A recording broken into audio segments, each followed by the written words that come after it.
Sam, controversial former politician Clive Palmer has announced plans to build a new coal-fired power station in Queensland's west. Palmer says the plant will be developed as part of his coal mining company in the Galilee Basin, about 500 kilometres from the coast. The businessman says the station would not only support mine operations but also help bring down power prices. Clive Palmer joins us now from the Gold Coast. Clive Palmer, good to see you again. Look, you seem to be the only one. Kochie. Good morning. You seem to be the only one that wants this coal-fired power station. Queensland Premier says she doesn't want it. The world's moving towards renewable energies. Why? Well, let's just look at it.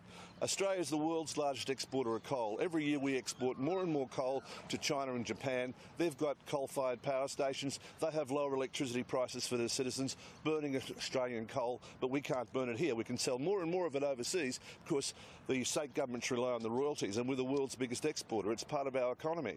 And, they use the coal for their industry to be more competitive, to make them powerhouses in the world economy, while our people go unemployed, while our farmers suffer in drought. And we've got governments where the Labor and the Liberal Party spent $50,000 million on the NBN and $200 million on our farmers. They don't care about us. Politicians just fight with each other. They don't fight for you. Do you have the money to build this, or is it a bit like... Of course, I've got $500 million cash in the bank.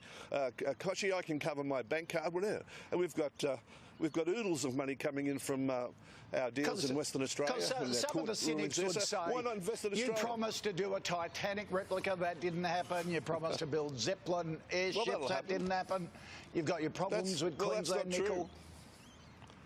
Well, that's just not true. It's just a beat up by the fake news. The real true story is that I had the balance of power in this country. The Australian Financial Review said I was the second most powerful person in this country. The Labor Party, the Liberal Party, they couldn't stand it, so they worked with the establishment to try to discredit me. But we've heard all these ooh-ah stories now for 3 or 4 years. People are getting sick of it. The truth about it is my wealth increased, as the Financial Review said, over $2 billion last year. I've got over $3 billion of unencumbered assets. And as an Australian, shouldn't I invest that money in Australia for the benefit of Australians to bring their power price down? That's what it's all about. It's not about me. Why I could go and have a good life wherever I go. Is this so you can get the coal mine up? I'm not struggling at all. The coal mine up and going because you've had problems getting that approved?